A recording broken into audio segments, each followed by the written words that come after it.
আসসালামু আলাইকুম। কেমন আছেন আপনারা সবাই? মা মেয়ে সংসার ব্লগ থেকে আজকে 2-3 দিন পরে বাজার করতে গেছি। গরম অতিরিক্ত, গুড়া মাছ আনতে গেছি। বড় মাছটা খেতে পারি না, চাষের মাছটা ভালো লাগে না। এখন মাছ পাই না, এরকম ভাজা কর পুঁটি পাইছি, পুঁটি মাছটা নিয়ে আসছি। এখন হালকা পাতলা কিছু বাজার করছি,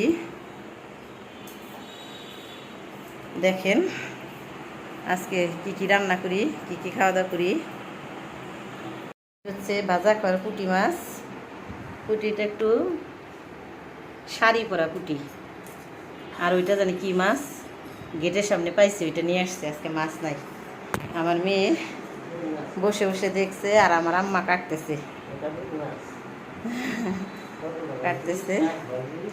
এখন হচ্ছে আজকে করলা ভাজি করব, ছোটো আলু দিয়ে করলা ভাজি, আর হয়েছে কলমি শাক ভাজি করব। আজকে এই খানা দানা, আজকে সব ভাজি ভাজি সব। এই মাছটা বোনা করবো। এখন তো খাওয়া দাওয়া করি নাই। বাটিতে কটা ভাত নিছি ডিম দিয়ে, কালকে ডিমের তরকারি ছিল, বাসি ভাত খাবো। আর একটা বাঙ্গি আনছি, বাঙ্গিটা আমার অবশ্যই অনেক পছন্দ। এই হলো আজকের ভাত রান্না করছি। আম্মা আসছে, আজকে চলে যাবে, ডাক্তার দেখাবো। ডাক্তার দেখিয়ে আজকে মনে হয় তা থাকবে না।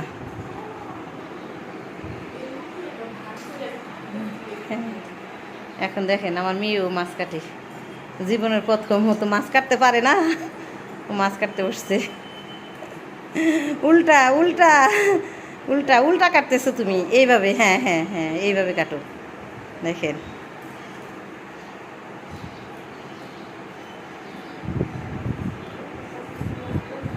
দুজনেই কাটছে।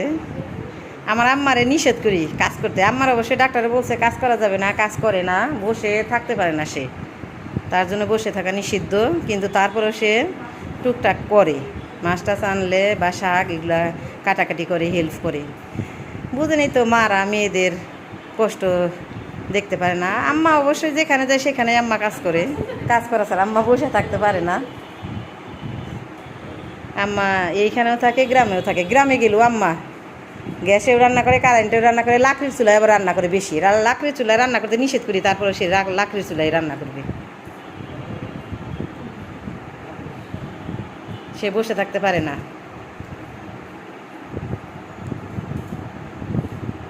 গ্রামে যাবে, আম বড় হয়ে গেছে গা, তা আমার অনেক কাজ। এইখানের কাজ রাইখা যাইতে পারতেছে না। গ্রামে আমগুলা মানুষে খেয়ে ফেলতেছে।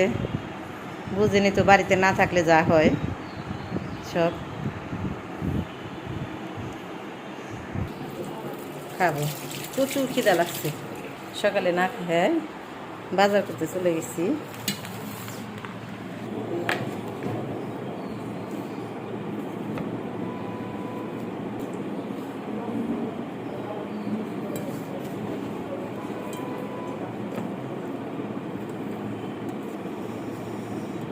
আমি রাখিয়াপুর ব্লগগুলা দেখি, ফ্রান্সে থাকে। রাখিয়াপুর যেভাবে খায়, আমার ওইভাবে খুব খাইতে ইচ্ছা করে। আমি আবার খেতে পারি, বুঝছেন। বিসমিল্লাহির রহমানির রহিম।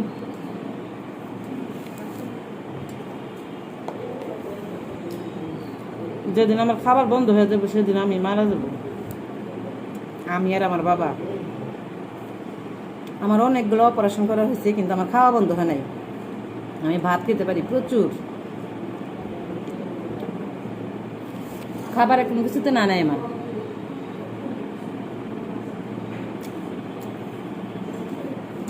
খালি চাষের সব কিছু বাদ দেয়, সবজিটা কম খাই। আমার মেয়ে সবজি খায় না, মেয়ে খালি মাংস ডিম, এছাড়া সে কোনো কিছু খায় না।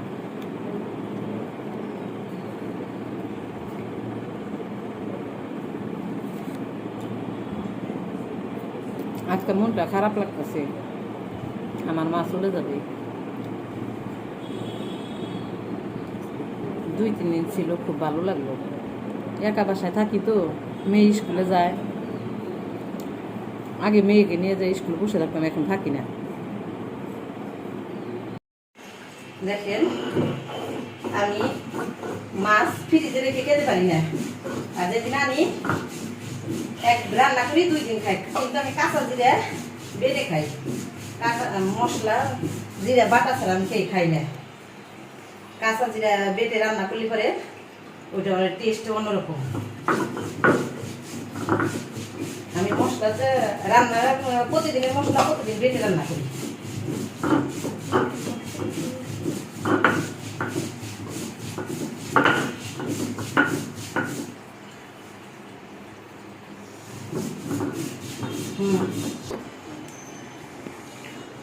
এখন পুঁটি মাছগুলা ঈদে রান্না করবো, মেখে রান্না করবো।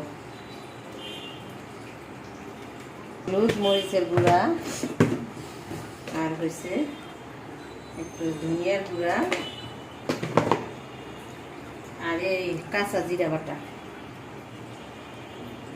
কাঁচা জিরা বাটাটা দিলে যে কোনো তরকারিটা টেস্ট হয়।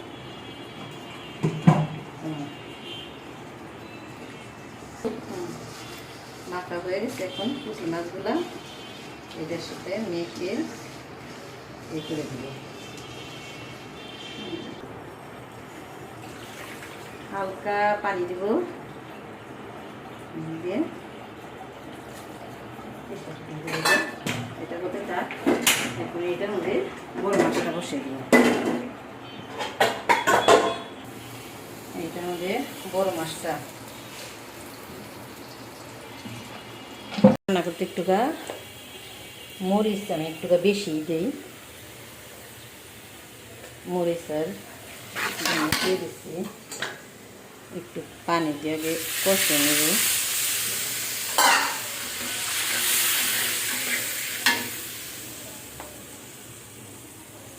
এখন দিব জিরা, বাটা জিরাটা। এই বাটা জিরাটা আমি একটু বেশিই দিব।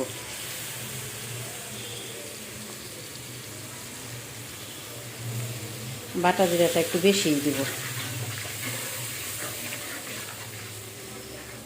বাটা জিরা আর একটু বাটা পেঁয়াজ পেঁয়াজের পেস্টটা। দেখি কি অবস্থা। মশলাটা কষানো হয়ে গেলে, এই কড়াইটা কালো কেন, এই কড়াইটার মধ্যে আমি সব কিছু ভাজাভাজি করি। এই কড়াইটার ভিতরে একদম তেল তেল অবস্থা, যার কারণে মাছগুলা ভাজি করলে সম্পূর্ণ কিছু সহজে উঠে যায়। দেখেন এখানে পুঁটি মাছটা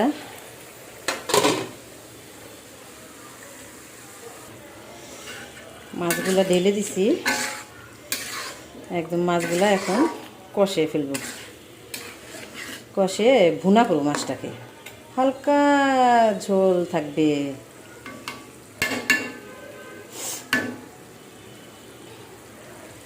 এই পাশেরটার অবস্থা হয়ে আসছে, এটা ওটা একটু করে নামিয়ে ফেলবো।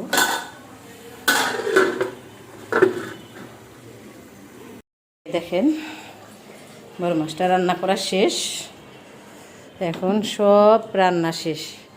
একে একে পুঁটি মাছটা করে রান্না করছি মাখা করে, করলা ভাজি, শাক ভাজি, আর মাছটা। এখন গোসল করতে যাব, মেয়েকে গোসল করবো। সব রান্নাবাড়ি শেষ, কমপ্লিট করছি। রান্নাবাড়ি সব কমপ্লিট। দেখেন হালকা পুঁটি মাছটা। এখন গোসল করব, গোসল করে মেয়েকে খাইয়ে আবার মেয়ের 2টা থেকে স্কুল আছে, মেয়েকে স্কুলে নিয়ে যাব।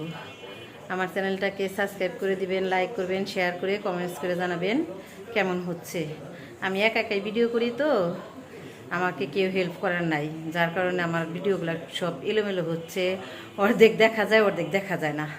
কমেন্টস করে বলবেন কেমন হয়, সাপোর্ট করবেন, আমার পাশে থাকবেন। আসসালামু আলাইকুম।